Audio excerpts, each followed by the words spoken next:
ಸ್ನೇಹಿತರೆ ನಮಸ್ಕಾರ. ಸಾಹಿತ್ಯ ಪ್ರಕಾರಗಳಲ್ಲಿ ಕಾವ್ಯಗಳಿಗೆ ಅಗ್ರಮಾನ್ಯವಾದಂತಹ ಒಂದು ಸ್ಥಾನ ಇದೆ. ಸಂಖ್ಯೆಗಳಲ್ಲಿ ಗಾತ್ರಗಳನ್ನ ಗಮನಿಸಿ ನೋಡಿದಾಗಲೂ ಕೂಡ ಮತ್ತು ಮನುಷ್ಯನ ಮನಸ್ಸಿನಲ್ಲಿ ಹುಟ್ಟಬಹುದಾದಂತಹ ಭಾವಗಳು, ಭಾವನೆಗಳಿಗೆ, ಎಲ್ಲ ರೀತಿಯಾದಂತಹ ಭಾವನೆಗಳಿಗೆ ಸ್ಪಂದಿಸಬಹುದಾದಂತಹ ಏಕಮಾತ್ರ ಸಾಹಿತ್ಯ ಪ್ರಕಾರ ಅಂದ್ರೆ ಅದು ಕಾವ್ಯಗಳು. ಅಧ್ಯಯನದ ದೃಷ್ಟಿಯಲ್ಲಿ ಗಮನಿಸಿ ನೋಡಿದ್ರೂ ಕೂಡ ನಮಗಿಟ್ಟಿರುವಂತಹ ಪಠ್ಯಕ್ರಮದಲ್ಲಿ ಹಳಗನ್ನಡ ಮತ್ತು ನಡುಗನ್ನಡ ಎರಡೂ ಗಮನಿಸಿ ನೋಡಿ, ಒಡ್ಡಾರಾಧನೆಯನ್ನ ಹೊರತುಪಡಿಸಿದರೆ ನಮ್ಮ ಮುಂದಿರುವಂತಹ ಎಲ್ಲ ಕೃತಿಗಳೂ ಕೂಡ ಕಾವ್ಯಗಳೇ. ಪಂಪನ ಆದಿಪುರಾಣ, ವಚನಗಳು, ದಾಸ ಸಾಹಿತ್ಯ, ಕುಮಾರವ್ಯಾಸ ಭಾರತ, ರತ್ನಾಕರ ವರ್ಣಿಯ, ಸಾಂಗತ್ಯ, ಹೀಗೆ ಎಲ್ಲವೂ ಕೂಡ ಕಾವ್ಯಮಯವೇ. ಇದು ಮುಂದುವರೆದು ಹೊಸಗನ್ನಡದಲ್ಲೂ ಕೂಡ ನಮ್ಮ ಅಧ್ಯಯನದ ದೃಷ್ಟಿಯಲ್ಲಿ ಹೊಸಗನ್ನಡದ ಕಾವ್ಯಗಳನ್ನ ಅಧ್ಯಯನಕ್ಕೆ ಅಂತ ಕೊಟ್ಟಿದ್ದಾರೆ. ಪತ್ರಿಕೆ 1 ಮತ್ತು ಪತ್ರಿಕೆ 2ರಲ್ಲಿ ಸುಮಾರು 20 ರಿಂದ 30 ಅಂಕಗಳನ್ನ ಗಳಿಸಬಹುದಾದಷ್ಟು ಮೌಲ್ಯವನ್ನ ಈ ಒಂದು ಹೊಸಗನ್ನಡದ ಕಾವ್ಯಗಳು, ಈ ಒಂದು ವಿಭಾಗ ನಮಗೆ ಒದಗಿಸಿಕೊಡುತ್ತೆ. ನಾವು ನೇರವಾಗಿ ಅಧ್ಯಯನ ಮಾಡಬೇಕಾದಾಗ ಕಾವ್ಯಗಳನ್ನ ನವೋದಯ, ಪ್ರಗತಿಶೀಲ, ನವ್ಯ, ದಲಿತ ಬಂಡಾಯ ಅಂತ ಹೇಳಿ 4 ಹಂತಗಳಲ್ಲಿ ಅದು ಬೆಳೆದು ಬಂದಂತಹ ಮತ್ತು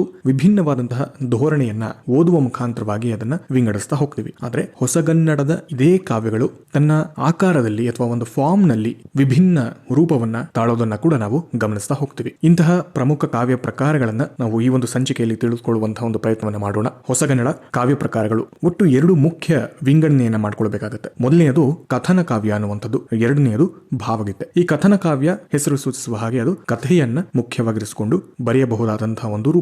ಅದರಲ್ಲಿ ಮಹಾಕಾವ್ಯ ಬರುತ್ತೆ, ಲಾವಣಿ, ಖಂಡಕಾವ್ಯ ಮುಂತಾದವುಗಳು ಕಾಣುತ್ತೆ. ಮತ್ತೊಂದು ಭಾವಗೀತೆ, ಇದು ಭಾವನೆಗಳಿಗೆ ಒಂದು ರೂಪವನ್ನ ಕೊಡುವಂತಹ ಪ್ರಕಾರ. ಇವುಗಳಲ್ಲಿ ಪ್ರಗಾತ, ಸುನೀತ, ಶೋಕಗೀತೆ ಇನ್ನು ಮುಂತಾದ ಕೆಲವು ಪ್ರಕಾರಗಳಿವೆ. ಮೊದಲನೇದಾಗಿ ಕಥನ ಕಾವ್ಯ ಅಂದ್ರೆ ಏನು ಅನ್ನೋದನ್ನ ಗಮನಿಸಿ ನೋಡೋದಾದ್ರೆ, ಬಹಳ ಹಿಂದಿನಿಂದಲೂ ಕನ್ನಡದಲ್ಲಿ ಬಹಳ ದೊಡ್ಡ ಮಟ್ಟದಲ್ಲಿ ರಚಿತವಾಗಿರುವಂತದ್ದು ಈ ಕಥನ ಕಾವ್ಯ. ಆದಿಕವಿ ಪಂಪ ಮಹಾಭಾರತದ ಕಥೆಯನ್ನ ಮತ್ತು ಆದಿನಾಥನ ಕಥೆಯನ್ನ ಹೇಳಿರುವಂತದ್ದು ಕೂಡ ಇದೇ ಕಥನ ಕಾವ್ಯದ ಮುಖಾಂತರವಾಗಿ. ರಾಮಾಯಣ, ಮಹಾಭಾರತಗಳ ಕಥೆಗಳನ್ನ ಸಮಗ್ರವಾಗಿ ಅಥವಾ ಭಾಗವಾಗಿ ಹೇಳಿದ್ದಾರೆ. ಪಂಪ, ರನ್ನ, ಪೊನ್ನ ಇವರೆಲ್ಲರೂ ಕೂಡ ಮಹಾಭಾರತದ ಒಂದಷ್ಟು ಅಂಶಗಳನ್ನ ಹೇಳಿದರೆ, ನಾಗಚಂದ್ರ ರಾಮಾಯಣದ ಅಂಶವನ್ನ ತಗೊಂಡು ಕಾವ್ಯವನ್ನ ರಚಿಸಿದ್ದಾನೆ. ಇದರ ಜೊತೆಗೆ ಈಶ್ವರ, ಗಿರಿಜೆಯರ ಕಥೆಯನ್ನ ಕೂಡ ಹಲವರು ಹೇಳಿದ್ದಾರೆ. ನಮ್ಮ ಹರಿಹರ ಗಿರಿಜಾ ಕಲ್ಯಾಣವನ್ನ ಹೇಳಿರುವಂತದನ್ನ ನಾವು ಗಮನಿಸಬಹುದು. ಜೊತೆಗೆ ಪುರಾಣ ಪುರುಷರ ಕಥೆಗಳನ್ನ ಕೂಡ ಬಿತ್ತರಿಸಿರುವಂತದ್ದು. ಇದು ಎಲ್ಲ ಧರ್ಮಗಳಿಗೂ ಅನ್ವಯವಾಗಬಹುದಾದಂತದ್ದು. ಬಹಳ ಪ್ರಮುಖವಾಗಿ ನಾವು ಜೈನ ಪುರಾಣಗಳನ್ನ ಗಮನಿಸ್ತಾ ಹೋಗ್ತೀವಿ. ಅಲ್ಲೂ ಪಂಪ, ಜನ್ನ ಮುಂತಾದವರು ಬಹಳ ದೊಡ್ಡ ಮಟ್ಟದ ಸಾಹಿತ್ಯ ಕೃಷಿಯನ್ನ ಮಾಡಿದ್ದಾರೆ. ಕಥನ ಕಾವ್ಯ ಹೇಳೋ ಹಾಗೆ ಕಥೆಯನ್ನ ಬಿತ್ತರಿಸುವಂತಹ, ಕಥೆಯನ್ನ ಹೇಳುವಂತಹ ಒಂದು ಕಾವ್ಯದ ಆಧಾರವಾಗಿ ನಾವು ಗಮನಿಸ್ತಾ ಹೋಗ್ತೀವಿ. ಇದು ಹಳಗನ್ನಡ ಮತ್ತು ನಡುಗನ್ನಡದ ವರೆಗೂ ಕೂಡ ಸಾಗಿಕೊಂಡು ಬಂದಂತಹ ಒಂದು ಮಾಧ್ಯಮ. ಇವುಗಳಲ್ಲಿ ನಾವು 3 ಪ್ರಮುಖವಾದಂತಹ ರೀತಿಯನ್ನ ಅಥವಾ ಪ್ರಕಾರಗಳನ್ನ ನೋಡ್ತೀವಿ. ಮೊಟ್ಟ ಮೊದಲನೆಯದು ಮಹಾಕಾವ್ಯ. ಇದು ಸುದೀರ್ಘವಾದಂತಹ ಒಂದು ಕಥನ ಕಾವ್ಯ, ಬಹಳ ದೀರ್ಘವಾಗಿ ನಡೀತಾ ಹೋಗುತ್ತೆ. ಒಂದು ಹೊಲಿಸ್ಟಿಕ್ ಅಥವಾ ಕಾಂಪ್ರಿಹೆನ್ಸಿವ್ ಅಪ್ರೋಚ್ ಅಂತ ನಾವೇನ್ ಕರಿತೀವಿ, ಒಂದು ಸಂಪೂರ್ಣತೆಯನ್ನ ಅದು ಕೊಡುತ್ತೆ. ಬಾಲ್ಯಾವಸ್ಥೆಯಿಂದ ಸಾಯುವವರೆಗೆ ಒಬ್ಬ ನಾಯಕ ಅಥವಾ ನಾಯಕಿ ಬಾಲ್ಯಾವಸ್ಥೆಯಿಂದ ಸಾಯುವವರೆಗೆ ನಡೆಯಬಹುದಾದಂತಹ ಎಲ್ಲ ಘಟನೆಗಳನ್ನ ಬಹಳ ಸುದೀರ್ಘವಾಗಿ ಹೇಳಬಹುದಾದಂತಹ ಒಂದು ಪ್ರಕಾರ ಇದು. ಬಾಯಿಯಿಂದ ಬಾಯಿಗೆ ಗೇಯ ರೂಪದಲ್ಲಿ ಅಥವಾ ಹಾಡಿನ ರೂಪದಲ್ಲಿ ಹರಿದು ಬಂದಿದ್ದರಿಂದಲೂ, ಶ್ರೋತೃ ಸಮುದಾಯದ ಮುಂದೆ ವಾಚಿಸಲ್ಪಡುವಂತಹ ಸ್ವರೂಪದಾದ್ದರಿಂದಲೂ, ಅಂದ್ರೆ ಕೇಳುಗರಿಗೆ ಕೇಳಿಸಿಕೊಳ್ಳಿ ಅನ್ನುವಂತಹ ಒಂದು ಉದ್ದೇಶದಿಂದ ಬರೆದಿರೋದ್ರಿಂದ ಇಲ್ಲಿ ಗಟ್ಟಿಮುಟ್ಟಾದಂತಹ ಒಂದು ಕತೆ ಇರಲೇಬೇಕಾದಂತದ್ದು ಅನಿವಾರ್ಯವಾದಂತಹ ಸಂಗತಿ. ಕಥೆಯನ್ನ ಹೇಳೋದ್ರಲ್ಲಿ ಕವಿ ಬೇರೆ ಬೇರೆ ರೀತಿಯಾದಂತಹ ವಿಧಾನಗಳನ್ನ ಅನುಸರಿಸಬಹುದು. ಕಥೆಯನ್ನ ಹೇಳ್ತಾನೆ ಕಾವ್ಯದ ರೂಪದಲ್ಲಿ, ಅಲ್ಲಿ ವಿಭಿನ್ನವಾದಂತಹ ಧೋರಣೆಯನ್ನ ಕವಿ ತಾಳಬಹುದು. ಮೊದಲನೆಯದರಲ್ಲಿ ಕವಿಯೇ ನೇರವಾಗಿ ಕಥೆಯನ್ನ ಹೇಳಿಕೊಂಡು ಹೋಗುವುದು. ಎರಡನೆಯದು ಕಥೆಯನ್ನ ಯಾರೋ ಒಬ್ರು ಇನ್ನೊಬ್ಬರಿಗೆ ಹೇಳೋ ಹಾಗೆ ಕೊಡುವಂಥದ್ದು. ಫಾರ್ ಎಕ್ಸಾಂಪಲ್, ನಾವು ವೈಶಂಪಾಯನ ಜನಮೇಜಯನಿಗೆ ಮಹಾಭಾರತದ ಕಥೆಯನ್ನ ಹೇಳುವುದನ್ನು ನಾವು ಗಮನಿಸಿದ್ದೀವಿ. ಇದು ಎರಡನೇ ರೂಪ. ಮೂರನೆಯದು ನಾಯಕನೇ ಸ್ವತಃ ತನ್ನ ಕಥೆಯನ್ನ ಹೇಳಿಕೊಳ್ಳುವಂಥದ್ದು. ಇದನ್ನ ನಮ್ಮ ಲಾಕ್ಷಣಿಕರು ಆಖ್ಯಾಯಿಕೆ ಅಂತ ಕರೀತಾರೆ. ಆಖ್ಯಾಯಿಕೆ, ಸ್ವತಃ ನಾಯಕನೇ ತನ್ನ ಕಥೆಯನ್ನ ಕಾವ್ಯ ರೂಪದಲ್ಲಿ ಹೇಳಿಕೊಂಡು ಹೋಗುವಂತಹ ಒಂದು ರೀತಿಯಲ್ಲಿ. ಹೀಗೆ 3 ರೀತಿಯಲ್ಲಿ ಮಹಾಕಾವ್ಯಗಳನ್ನ ಬರಿತಾ ಹೋಗ್ತಾರೆ. ಒಂದಷ್ಟು ಲಕ್ಷಣಗಳನ್ನ ನಾವು ಗುರುತಿಸೋದಾದ್ರೆ ಮಹಾಕಾವ್ಯಗಳದ್ದು, ಮೊಟ್ಟ ಮೊದಲನೆಯದು ದೇವತಾ ಪ್ರಾರ್ಥನೆ ಮಾಡುವಂಥದ್ದು ರೂಢಿ. ಪ್ರಾರಂಭದಲ್ಲಿಯೇ ದೇವರ ಸ್ತುತಿಯನ್ನ ನಾವು ಕಾಣಬಹುದಾಗುತ್ತೆ. ಮಹಾಕಾವ್ಯಗಳಲ್ಲಿ ಯುದ್ಧಗಳು ಪ್ರಧಾನವಾಗಿ ಬರುವಂತಹ ಒಂದು ಲಕ್ಷಣ ಆಗಿದೆ. ಅಲ್ಲಿ ಬರುವಂತಹ ಕಾವ್ಯದ ನಾಯಕ ಒಬ್ಬ ವೀರ. ಆ ವೀರ ರಸವನ್ನ ಹೊರಹೊಮ್ಮಿಸಬೇಕು ಅಂತ ಹೇಳಿದ್ರಲ್ಲಿ ಯುದ್ಧಗಳು ನಡೆಯಲೇಬೇಕು ಅನ್ನುವಂಥದ್ದು. ಈ ಸಂದರ್ಭದಲ್ಲಿ, ಯುದ್ಧ ನಡೆಯುವಂತಹ ಸಂದರ್ಭದಲ್ಲಿ ದೇವಾನುದೇವತೆಗಳು ನಿಂತು ನೋಡುವಂತಹ ಅನೇಕ ಸಂದರ್ಭಗಳನ್ನ ಕೂಡ ನಾವು ಗಮನಿಸ್ತೀವಿ. ನಾವು ಓದುವಂತಹ ಅನೇಕ ಮಹಾಕಾವ್ಯಗಳಲ್ಲಿ ಇವು ಸಾಮಾನ್ಯವಾಗಿ ನಡೆಯುವಂತಹದ್ದು. ದೇವಾನುದೇವತೆಗಳು ಆ ಯುದ್ಧಕ್ಕೆ ಸಾಕ್ಷಿಯಾಗ್ತಾರೆ. ಯುದ್ಧದ ಪೂರ್ವದಲ್ಲಿ ಮತ್ತು ಯುದ್ಧ ರಂಗದಲ್ಲಿ ವೀರರ ನಡುವೆ ನಡೆಯುವಂತಹ ಒಂದು ಸಂಭಾಷಣೆ ಇರುತ್ತೆ, ಮಾತುಕತೆ ಇರುತ್ತೆ. ಅದು ಮತ್ತೊಂದು ಲಕ್ಷಣ. ಕನಸುಗಳು ಮಹಾಕಾವ್ಯದ ಗಮನಾರ್ಹವಾದಂತಹ ಅಂಶವಾಗಿದೆ. ದೇವತೆಗಳು ಕನಸುಗಳ ಮೂಲಕ ಮುಖ್ಯ ಪಾತ್ರಗಳಿಗೆ ಸೂಚನೆಗಳನ್ನ, ಎಚ್ಚರಿಕೆಗಳನ್ನ ಕೊಡುವಂತದನ್ನ ನಾವು ಗಮನಿಸ್ತಾ ಹೋಗ್ತೀವಿ. ಇದು ಕೂಡ ಮಹಾಕಾವ್ಯದ ಒಂದು ಬಹುಮುಖ್ಯವಾದಂತಹ ಒಂದು ಲಕ್ಷಣ. ಮಹಾಕಾವ್ಯಗಳಲ್ಲಿ ಮರಣ ಏನು ಬರುತ್ತೆ, ಸಾವು ಏನು ಬರುತ್ತೆ, ಅದು ಉದಾತ್ತವಾಗಿರುತ್ತೆ. ದುರಂತತೆಯಿಂದ ತೋರಿಸೋದಿಲ್ಲ, ಬದಲಿಗೆ ಒಂದು ರೀತಿ ಗೌರವವನ್ನ ತೋರಿಸಬೇಕು. ಗೌರವ ಸೂಚಕವಾಗಿ ಅದನ್ನ ತೋರಿಸ್ತಾ ವಿವರಿಸ್ತಾ ಹೋಗ್ತಾರೆ.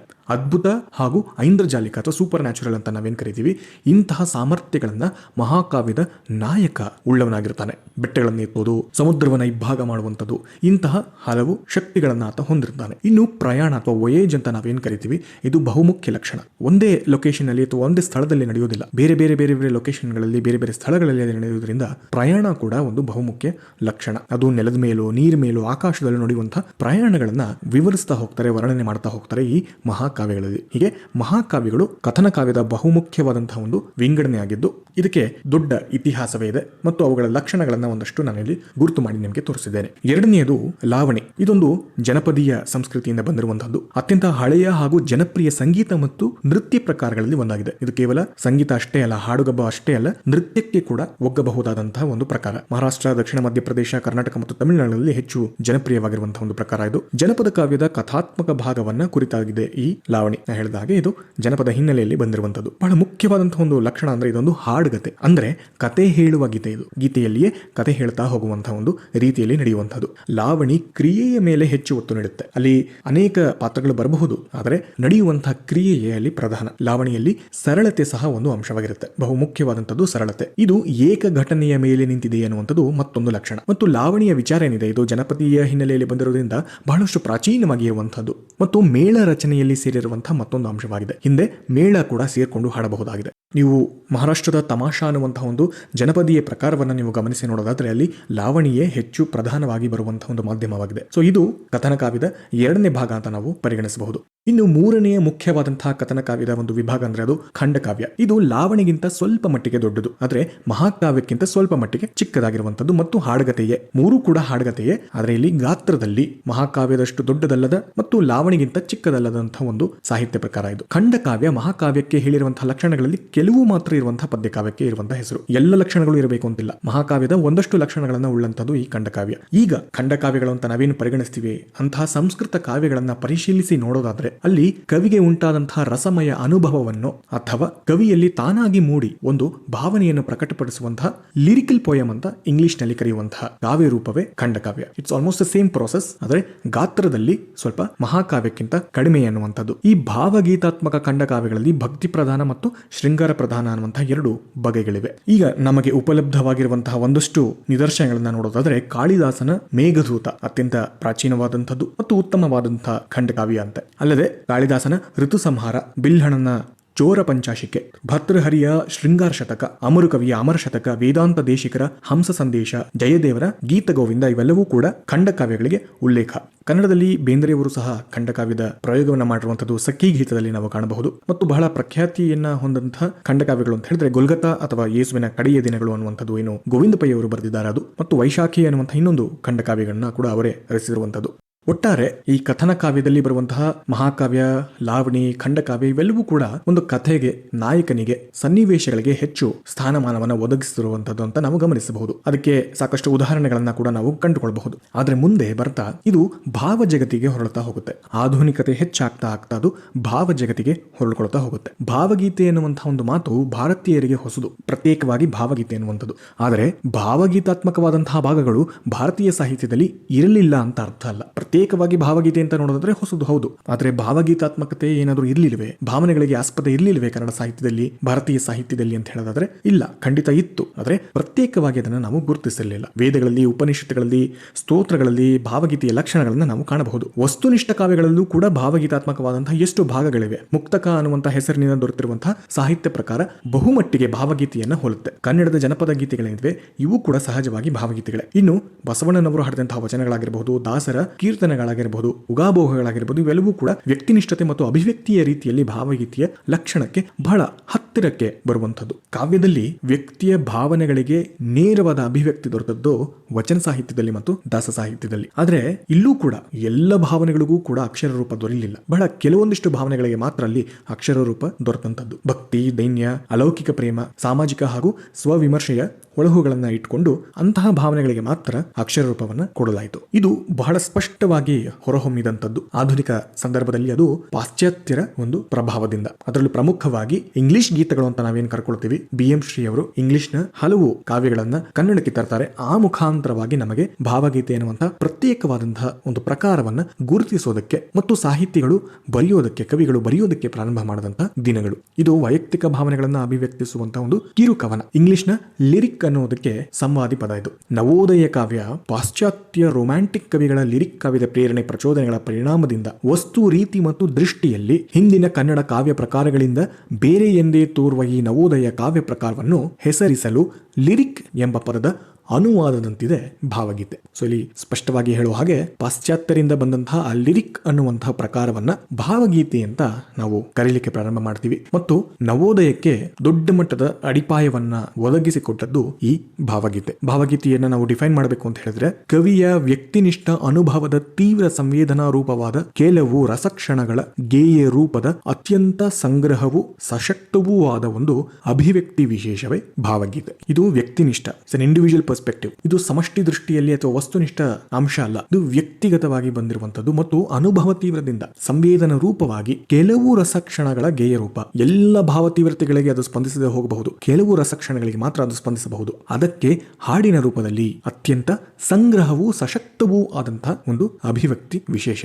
ಇಲ್ಲೂ ಕೂಡ ಒಂದೆರಡು ಲಕ್ಷಣಗಳನ್ನ ನಾವು ಗುರುತಿಸಬಹುದು. ಭಾವಗೀತೆಯಲ್ಲಿ ಗಮನಾರ್ಹವಾದಂತಹ ಮೊದಲ ಲಕ್ಷಣ ಅಂದ್ರೆ ಅದು ವ್ಯಕ್ತಿನಿಷ್ಠ ಅನ್ನುವಂಥದ್ದು. ವ್ಯಕ್ತಿಯೇ ಕೇಂದ್ರವಾದುದರಿಂದ ಕವಿ ಯಾವ ಬಹಿರಂಗದ ವಸ್ತುವನ್ನ ಪ್ರಧಾನವಾಗಿಸುವ ಅನಿವಾರ್ಯತೆಗೆ ತನ್ನ ಭಾವಾನುಭಾವಗಳಿಗೆ ನೇರವಾದ ಅಭಿವ್ಯಕ್ತಿ ನೀಡುವ ಸ್ವಾತಂತ್ರ್ಯ ವಿಶೇಷವಾಗಿದೆ. ಒಬ್ಬ ಕವಿ ಏನನ್ನಾದ್ರೂ ನೋಡಿ ಏನನ್ನಾದ್ರೂ ಬರಿಬಹುದು. ಇದನ್ನೇ ಪ್ರತ್ಯೇಕವಾಗಿ ಬರೆದ್ರೆ ಮಾತ್ರ ಕಾವ್ಯ ಆಗುತ್ತೆ ಎನ್ನುವಂತ ಹಿಂದಿನ ಸಂಪ್ರದಾಯ ಈಗ ಇರಲಿಲ್ಲ. ಸೂರ್ಯನ ಕಿತ್ತಳೆ ಅಂತ ಕರಿಬಹುದು, ಬೆಂಕಿಯ ಉಂಡೆ ಅಂತ ಕರಿಬಹುದು, ಕುಂಕುಮದ ಬಿಂದು ಅಂತ ಕರಿಬಹುದು. ಹೀಗೆ ಕವಿ ಕಂಡ ಹಾಗೆ ಬರಿತಾ ಹೋಗ್ತಾರೆ, ಅದೇ ಭಾವಗೀತೆ ಆಗ್ತಾ ಹೋಗುತ್ತೆ. ಹಾಗಾಗಿ ಇದು ವ್ಯಕ್ತಿನಿಷ್ಠೆಯಲ್ಲಿ ಬರೆದಿರುವಂತದ್ದು. ಭಾವಗೀತೆಯ ಮತ್ತೊಂದು ಲಕ್ಷಣ ಅಂತ ಹೇಳಿದ್ರೆ ಅದು ಗೇಯ ರೂಪವಾದಂಥದ್ದು, ಅಂದ್ರೆ ಹಾಡಲು ಯೋಗ್ಯವಾಗುವಂಥದ್ದು, ಹಾಡಲು ಬರುವಂತಿರಬೇಕು ಅನ್ನುವಂಥದ್ದು. ಭಾವಗೀತೆ ಅಥವಾ ಲಿರಿಕ್ ಅನ್ನುವಂತಹ ಪದವೇ ಲೈರ್ ಅನ್ನುವಂತಹ ಒಂದು ತಂತಿವಾದ್ಯದೊಡನೆ ಹಾಡಬಹುದಾದಂತಹ ಗೀತೆ ಅನ್ನುವಂತಹ ಅರ್ಥ. ಅದು ಲಿರಿಕ್ ಅನ್ನುವಂತಹ ಮೂಲ ರೂಪ ಹುಟ್ಟಿದೆ ಲೈರ್ ಅನ್ನುವಂತಹ ಒಂದು ತಂತಿವಾದ್ಯದ ಮುಖೇನ.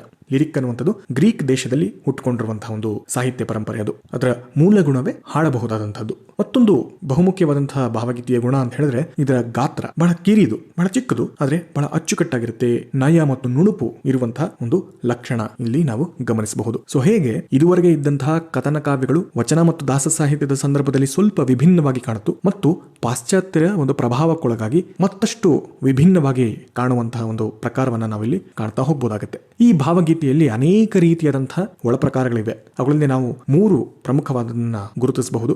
ಮೊಟ್ಟ ಮೊದಲನೇದಾಗಿ ಪ್ರಘಾತ, ಅಥವಾ ಇದನ್ನ ನಾವು ಓಡ್ ಅಂತ ಕರಿಬಹುದು. ODE, ಓಡ್, ಪ್ರಘಾತ. ಗ್ರೀಕ್ ದೇಶದಲ್ಲಿ ಹುಟ್ಟಿ ತುಂಬಾ ಪ್ರಚಾರದಲ್ಲಿದ್ದಂತಹ ಒಂದು ಹಾಡಿನ ರೂಪ ಇದು. ಇದೊಂದು ದೊಡ್ಡ ಕವಿತೆ. ಇದು ನರ್ತನಕ್ಕೆ ಮೇಳಗಾನವಾಗಿ ಇದನ್ನ ಲೈರ್ ಅನ್ನುವಂತಹ ತಂತಿವಾದ್ಯದೊಂದಿಗೆ ಹಾಡ್ತಿದ್ರು. ಸೊ ಇಲ್ಲಿ ಲೈರ್ ಅಥವಾ ಲಿರಿಕ್ ಅಂತ ಏನು ಹಿಂದೆ ಹೇಳಿದ್ವಿ, ಅದೇ ಲೈರ್ ಅನ್ನುವಂತಹ ಒಂದು ಇನ್ಸ್ಟ್ರೂಮೆಂಟ್ ಅನ್ನು ಉಪಯೋಗಿಸಿಕೊಂಡು ಹಾಡುವಂತಹ ಹಾಡುಗಳ ಮುಖಾಂತರವಾಗಿ ಹುಟ್ಟುಕೊಂಡಂತದ್ದೇ ಓಡ್ ಅನ್ನುವಂಥದ್ದು ಅಥವಾ ಪ್ರಘಾತ. ಕನ್ನಡದಲ್ಲಿ ಮೊಟ್ಟ ಮೊದಲಿಗೆ ಪ್ರಕಟವಾದಂತಹ ಒಂದು ಪ್ರಘಾತ ಅಂತ ಹೇಳಿದ್ರೆ ಶ್ರೀಕೃಷ್ಣ ಸೂಕ್ತಿ ಪತ್ರಿಕೆಯಲ್ಲಿ 1913ರಲ್ಲಿ ಪ್ರಕಟವಾದಂತಹ ಎನ್ ರಾಜಗೋಪಾಲಕೃಷ್ಣರಾಯರ ಓಡ್ ಆನ್ ಕೊರೊನೇಷನ್ ಅನ್ನುವಂತಹ ಒಂದು ಇಂಗ್ಲಿಷ್ ಓಡ್. ಅದನ್ನ ಪಟ್ಟಾಭಿಷೇಕಾಷ್ಟಕಂ ಅನ್ನುವಂತಹ ಕನ್ನಡದ ಹೆಸರನ್ನ ಕೊಟ್ಟು 7 ವೃತ್ತಗಳಲ್ಲಿ ಮತ್ತು 2 ಕಂದ ಪದ್ಯಗಳಲ್ಲಿ ಅದನ್ನ ಬರಿತಾ ಹೋಗ್ತಾರೆ. ಇದು ಮೊಟ್ಟ ಮೊದಲ ಪ್ರಘಾತ ಅಂತ ಗುರುತಿಸಲ್ಪಟ್ಟಿದೆ. ಆದರೆ ಸರಿಯಾಗಿ ಕನ್ನಡಕ್ಕೆ ಪ್ರಘಾತವನ್ನ ತಂದು ಅದಕ್ಕೆ ತಕ್ಕ ಹೆಸರನ್ನ ಸಂಸ್ಕೃತದಿಂದ ತಂದು ಕೊಟ್ಟಂತವರು BM ಶ್ರೀ ಅವರು. ಗೇಯ ಗುಣವುಳ್ಳಂತಹ ಗಾಥಾ ರೀತಿಯಂತಹ ಓಡಿಗೆ ಸಂಸ್ಕೃತ ವೈದಿಕ ಛಂದೋರೂಪವಾದಂತಹ ಗಾಂಭೀರ್ಯದ ನಡೆಯುಳ್ಳಂತಹ ಪ್ರಘಾತ ಅನ್ನುವಂತಹ ಹೆಸರನ್ನ ಸೂಚಿಸಿದಂಥದ್ದು ಕೂಡ BM ಶ್ರೀ ಅವರೇ. ಕನ್ನಡದ ಮೊಟ್ಟ ಮೊದಲ ಪ್ರಘಾತ DVG ಅವರ ಬೇಲೂರಿನ ಶಿಲಾಬಾಲಿಕೆಯರು. ನೋಡಿ, ಹಿಂದೆ ಪ್ರಕಟವಾದಂಥದ್ದು it was just a translation. ಆದರೆ DVG ಅವರು ಸ್ವತಃ ಕನ್ನಡದ್ದೇ ಒಂದು ಪ್ರಘಾತವನ್ನ ಬರಿತಾ ಹೋಗ್ತಾರೆ. ಅದು ಬೇಲೂರಿನ ಶಿಲಾಬಾಲಿಕೆಯರು ಅನ್ನುವಂಥದ್ದು. ಜೊತೆಗೆ ಗೋವಿಂದ ಪೈ ಅವರ ಶ್ರೀ ಗೊಮ್ಮಟ ಜಿನಸ್ತುತಿ, BM ಶ್ರೀ ಅವರ ಶ್ರೀಕೃಷ್ಣರಾಜ ರಜತ ಮಹೋತ್ಸವ ಪ್ರಘಾತ ಮತ್ತು ಕನ್ನಡ ತಾಯಿಯ ನೋಟ ಅನ್ನುವಂಥದ್ದು, ಕುವೆಂಪು ಅವರು ಬರೆದಿರುವಂತಹ ಸ್ವಾತಂತ್ರ್ಯೋತ್ಸವ ಮಹಾಪ್ರಘಾತ ಮತ್ತು KS ನರಸಿಂಹಸ್ವಾಮಿ ಅವರು ಬರೆದಿರುವಂತಹ ಡೊಮಿನಿಯನ್ ಜನನ ಅನ್ನುವಂಥದ್ದು ಪ್ರಘಾತದ ಬಹಳ ಮುಖ್ಯವಾದಂತಹ ಒಂದಷ್ಟು ನಿದರ್ಶನಗಳು. ಕನ್ನಡ ಸಾಹಿತ್ಯದಲ್ಲಿ ಪ್ರಘಾತಗಳ ಸಾಮ್ರಾಟ್ ಅಂತ ಕರೆಸಿಕೊಂಡಂತವರು ಶ್ರೀ ದೊಡ್ಡರಂಗೇಗೌಡರು. ಬಹಳ ದೊಡ್ಡ ಪ್ರಮಾಣದಲ್ಲಿ ಪ್ರಘಾತಗಳನ್ನು ರಚಿಸಿದ್ದಾರೆ. ಇವರ ಕೃತಿ ಪ್ರೀತಿ ಪ್ರಘಾತ ಮತ್ತು ವಿಮರ್ಶಾ ಕೃತಿ ಪ್ರಘಾತ ಪ್ರತಿಭೆ ಅನ್ನುವಂಥದ್ದು.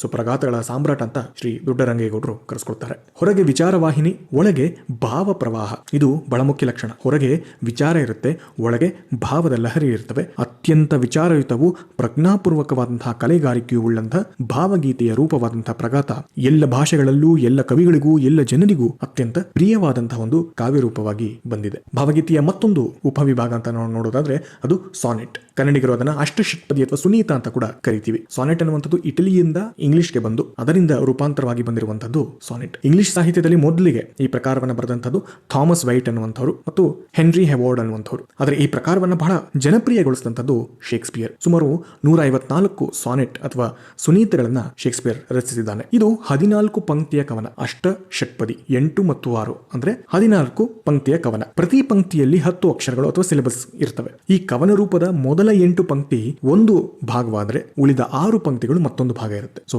8 ಒಂದು ಭಾವವನ್ನ ಹೊರಹೊಮ್ಮಿಸ್ತಾ ಇದ್ರೆ ಮುಂದಿನ 6 ಸಾಲುಗಳು ಅಥವಾ 6 ಪಂಕ್ತಿಗಳು ಬೇರೆ ಭಾವವನ್ನ ಹೊರಹೊಮ್ಮಿಸುತ್ತೆ. ಅಂದ್ರೆ 2 ಭಾಗ ಇದ್ದ ಹಾಗೆ 8ನೇ ಪಂಕ್ತಿಯಿಂದ 9ನೇ ಪಂಕ್ತಿಗೆ ಅಂದ್ರೆ ಮೊದಲ ಭಾಗದಿಂದ 2ನೇ ಭಾಗಕ್ಕೆ ಹೋಗುವಾಗ ಭಾವಾಭಿವ್ಯಕ್ತಿ ತಿರುವು ಪಡೆಯುತ್ತದೆ. ಅಂದ್ರೆ ಒಂದು ವಿಭಿನ್ನವಾದಂತಹ ಭಾವನೆಯ ಧಾಟಿ ಅಲ್ಲಿ ಹೊರಹೊಮ್ಮುತ್ತೆ. ಮೂಲದ ಈ ಶೈಲಿಯನ್ನ ಶೇಕ್ಸ್ಪಿಯರ್ ಹಲವು ರೀತಿಯಲ್ಲಿ ಮಾರ್ಪಡಿಸಿಕೊಂಡು ಬಂದಿದ್ದಾನೆ. ಈತನ ಸಾನೆಟ್ಗಳಲ್ಲಿ 3 ಸಮಾನ ಚೌಪದಿಗಳು ಅಂದ್ರೆ 8 ಮತ್ತು 6 ಸಾಲಿನ ಟ್ರೆಡಿಷನಲ್ ಅಥವಾ ಸಾಂಪ್ರದಾಯಿಕ ಸಾನೆಟ್ ಅನ್ನ ಶೇಕ್ಸ್ಪಿಯರ್ 4, 4, 4 ಮತ್ತು 2 ಅನ್ನುವಂತಹ ರೀತಿಯಲ್ಲಿ ಮಾಡಿಕೊಂಡು ಮೊದಲ 4 ಸಾಲುಗಳಲ್ಲಿ ಒಂದು ಭಾವವನ್ನು ಹೇಳ್ತಾ ಮುಂದಿನ 4 ಮತ್ತು 4 8 ಸಾಲುಗಳಲ್ಲಿ ಅದರ ಭಾವ ತೀವ್ರತೆ ಹೆಚ್ಚಾಗ್ತಾ ಕೊನೆಯ ದ್ವಿಪದಿ ಅಥವಾ 2 ಸಾಲುಗಳಲ್ಲಿ ಒಟ್ಟು ಭಾವವನ್ನು ಸಂಗ್ರಹಿಸಿ ಮನಸ್ಸಿಗೆ ನಾಟುವಂತೆ ಹೇಳುವಂತಹ ಒಂದು ಪ್ರಕಾರವನ್ನ ಶೇಕ್ಸ್ಪಿಯರ್ ಪ್ರಾರಂಭ ಮಾಡ್ತಾನೆ. ಕನ್ನಡದಲ್ಲಿ ಮೊಟ್ಟ ಮೊದಲ ಸಾನೆಟ್ ಗಳನ್ನ ರಚಿಸಿದಂತವರು ಗೋವಿಂದ ಪೈಗಳು. ಗೋವಿಂದ ಪೈ ಈ ಪ್ರಕಾರವನ್ನ ಚತುರ್ದಶ ಪದಿ ಅಂತ ಕೂಡ ಕರೀತಾರೆ. ಚತುರ್ದಶ ಅಂದ್ರೆ 14, ಹಾಗಾಗಿ ಚತುರ್ದಶ ಪದಿ ಅಂತ ಕೂಡ ಇವರು ಕರೀತಾರೆ. ಮಾಸ್ತಿ, ಕುವೆಂಪು, ಬೇಂದ್ರೆ, ತೀನಂಶ್ರೀ, ಪುತಿನ, ಗೋಕಾಕ್, ವಿ ಸೀತಾರಾಮಯ್ಯ ಮೊದಲಾದರು ಈ ಪ್ರಕಾರದಲ್ಲಿ ಹೆಚ್ಚು ಕೃಷಿಯನ್ನು ಮಾಡಿರುವಂತದ್ದು ನಾವು ಗಮನಿಸಬಹುದು.